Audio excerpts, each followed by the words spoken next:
अच्छा दोस्तों जरा शांत हो जाएं, जल्दी हो जाएगा। सब लोग बोलेंगे तो एक साथ नहीं हो पाएगा। मैं बहुत संक्षेप में हिंदी में बोलूँगा, फिर इंग्लिश में बोलूँगा, उसके बाद मेरे कॉलीग जो भी ऐड करना चाहेंगे। दो ही मुद्दे हैं। अब जरा शांत हो जाएं, एक साथ करते हैं। दोस्तों आप देख रहे हैं, एक minute, if you speak you can't get each other than. दोस्तों आप देख रहे हैं कि ये एक बहुपार्टी डेलीगेशन जिसमें मेरे सब वरिष्ठ कॉलीग्स यहाँ खड़े हैं, अलग अलग विभिन्न पार्टियों से। ये तीसरी बार इस चुनाव में मल्टी पार्टी डेलीगेशन गया है चुनाव आयोग। आज हमने 2-3 मुद्दे स्पष्ट रखे उनके सामने। उन्होंने हमें कम समय में समय दिया, इसके लिए हम धन्यवाद करते हैं उनका। सबसे महत्वपूर्ण और अहम मुद्दा ये है कि पोस्टल बैलेट्स ये एक जानी मानी प्रक्रिया है कि चुनाव के परिणाम को एक तरफ से दूसरी तरफ ले जा सकती है। कई बार ऐसा हुआ है कि सभी पार्टियों के बीच में जो फर्क है वोट्स का वो x है, लेकिन पोस्टल बैलेट्स 2x या 3x होते हैं। यानी पोस्टल बैलेट्स निर्णायक सिद्ध होते हैं परिणाम के मामले में।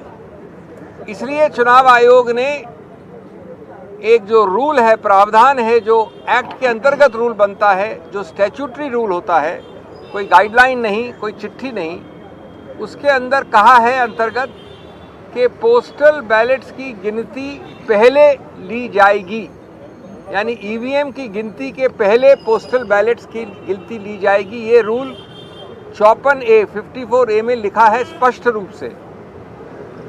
इस बात को कई बार अलग अलग रूप से चिट्ठियों द्वारा और गाइडलाइंस द्वारा चुनाव आयोग ने दोहराया है। 2019 में बड़े स्पष्ट रूप से कहा कि पहले आप पोस्टल बैलेट की गिनती शुरू करिए, उसके कुछ समय बाद आप ईवीएम की गिनती शुरू कर सकते हैं, लेकिन, और ये बहुत अहम बात है, आप ईवीएम की गिनती खत्म नहीं कर सकते या परिणाम का अंत नहीं कर सकते जब तक पोस्टल बैलेट का पूरा रिजल्ट गणना के बाद घोषित न हो जाए। यानी पोस्टल बैलेट की गणना के बाद उसका परिणाम पहले घोषित करना अनिवार्य है। और अगर आप अंत तक पहुंच गए ईवीएम में तो उसको रोकिए जब तक पोस्टल बैलेट का आप परिणाम घोषित न करें। इसके बावजूद, और ये हमारी याचिका है, ये हमारी कंप्लेंट थी आज चुनाव आयोग से, चुनाव आयोग ने गाइडलाइंस द्वारा इस स्टैट्यूटरी रूल नियम को बदला है। वो नहीं किया जा सकता कानून में, गाइडलाइंस द्वारा किसी रूल को नहीं बदला जा सकता। उन्होंने गाइडलाइंस द्वारा जो पुरानी गाइडलाइंस थी 2019 वाली, जो मैंने बताई अभी आपको, उसको हटा दिया है, उसको निरस्त कर दिया है।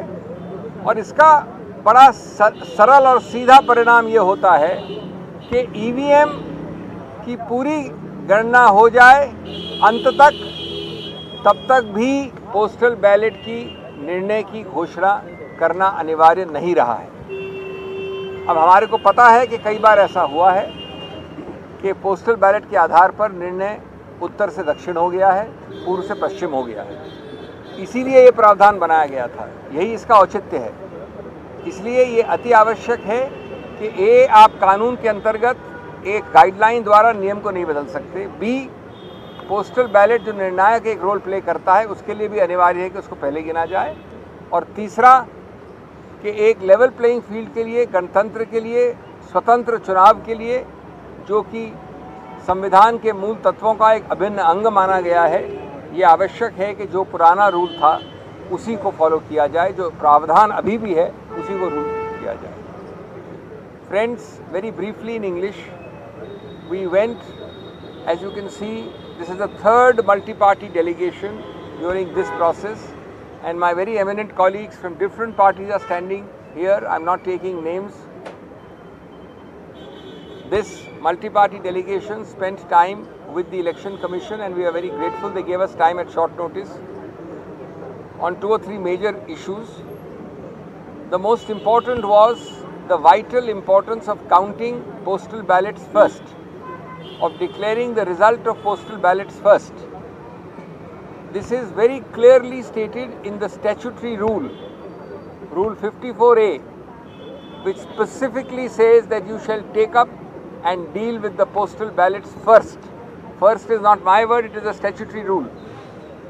This has been understood by the Election Commission over the years, and in particular the Election Commission elaborated this in 2019 in writing, that even if you start the EVM counting while the postal ballot counting is going on, even then you shall stop the EVM counting if it has reached the end and first declare the postal ballot counting result.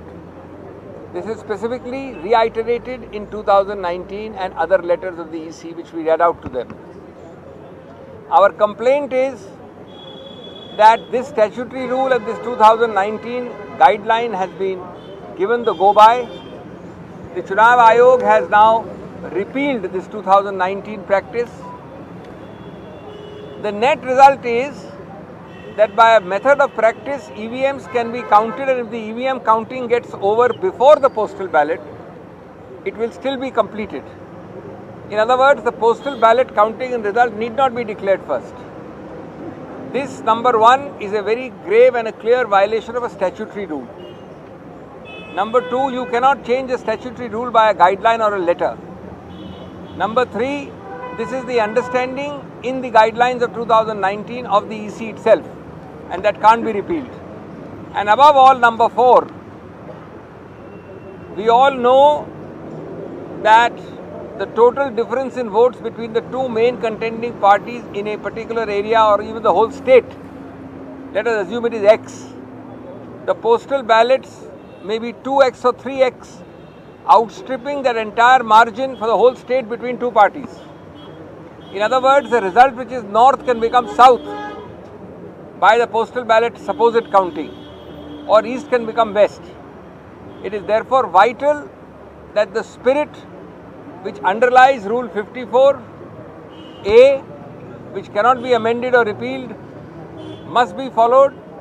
There is no problem in stopping the EVM counting even if it has reached the penultimate round, and first declare the postal ballot result and then go on to the EVM. So friends, this is the main complaint. The two other complaints, one of them will be addressed by my friend Mr. Yechuri. It is to direct the counting officials to follow the existing guidelines. We are not asking for new guidelines, but unfortunately what is already stated in the guidelines is not being followed by the counting officers. Thirdly, there are issues which the SP, Samajwadi Party, has raised about officers in certain areas and other issues. They gave us a patient hearing and we are awaiting a strong action. Yes. Also on 17C, my colleagues raised issues. As you remember, we had led the earlier multi-party delegation on 17C also. Yeah. Now, Mr. Yechuri, want to add something? Which can I have? Yeah. I'll speak in English. These are all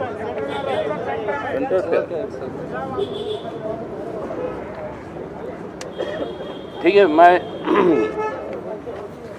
ये सब सवाल जो हमने आज उठाया चुनाव आयोग से,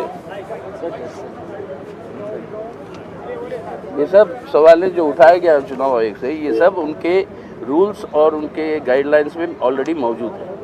सवाल ये है कि ये लागू नहीं हो रहे, ये हमारा अनुभव है. काउंटिंग में हर समय परेशानी होती है हमारे काउंटिंग एजेंट्स को.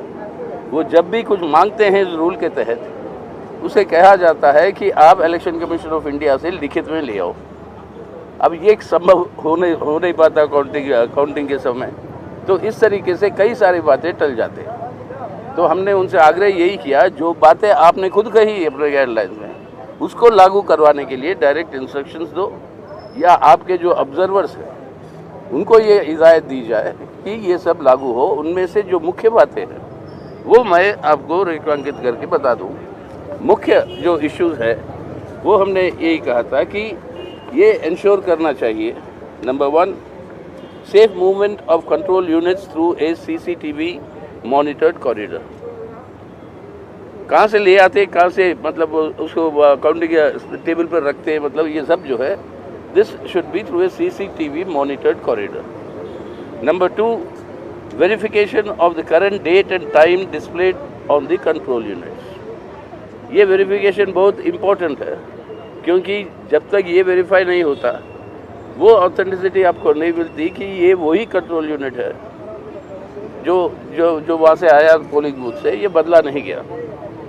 तीसरा, confirmation of the start and end time and date of poll and date of voting process in the counting agents, वही उसी मशीन से जो आता है data, that has to be confirm कि कौन से डेट पे उसको शुरू हुआ, ताकि चुनाव का डेट, चुनाव का शुरू होने का समय, अंत होने का समय, ये सब जो है रीचेक करना ज़रूरी है काउंटिंग शुरू होने से पहले। इससे आगे हमने कहा कि ये सब जो स्लिप और टैग्स और कई सारी चीज़ें जो होती है जब आपका ईवीएम सील होता है, ये सब जो है सबको वेरीफाई करके दिखाना चाहिए सबको और सब काउंटिंग एजेंट्स को, और जो उसके आधार पर दैट कंट्रोल यूनिट का रिजल्ट प्रेस करने के बाद, कंट्रोल यूनिट के रिजल्ट के लिए आप बटन प्रेस करने के बाद वो डेट ऑफ द पोल को रिकन्फर्म करना कभी होता नहीं, that has to be ensured. तो इस तरीके से हमने यही कहा था कि कितने कैंडिडेट्स है, कितने इंडिपेंडेंट है, the number of parties that are participating and the number of votes cast prior to the display of the candidate wise number of votes cast for each candidate, total number of votes cast, that is where the disputes have always arisen. That has to be verified and declared prior to declaring the votes for each candidate. So these are the matters that we said will have to be ensured that they are followed properly, and the observers must be instructed that in case we have our objections, they cannot use the excuse saying that get a instruction from the ECI, but they'll have to follow according to the rule books. Right. So this is the essence of what we have said. Postal ballots you have already explained. Thank you. Sir, दो सवाल sir, अभी विधानसभा के चुनाव हुए थे, आपने कहा कि जो पहले के रूल है पोस्टल बैलेट में, क्योंकि आप लोग को बहुत जानकारी भी है रूल्स की, तो पिछली बार जब रूल्स बदल गया था तो लोकसभा चुनाव के बाद आप लोग का ध्यान है कि पोस्टल बैलेट के दिशा निर्देशों में इन्होंने बदलाव किया है। और सर, आप कह रहे हैं कि जब भी अधिकारी लोग बोलते हैं कि चुनाव आयोग से लिखवा कर आइए, इनका पूरा हैंडबुक होता है, क्या उस हैंडबुक के साथ आप अपने इलेक्शन एजेंट को या काउंटिंग एजेंट को नहीं भेजते कि उसी समय दिखा दे वो हैंडबुक? इनकी तरफ से जारी किया जाता है। कितने हैंडबुक एक पार्टी इकट्ठा करेगी भाई? कितने हैंडबुक है? नहीं, वो इलेक्शन कमीशन के ऑफिसर को क्यों नहीं देते हैं? सरकार, वो उनकी जिम्मेदारी है ना। Thank you. और आप हमसे जुड़े रहने के लिए सब्सक्राइब करें YouTube पर, फॉलो करें Twitter पर और लाइक करें Facebook पर। और ज्यादा जानकारी के लिए आपको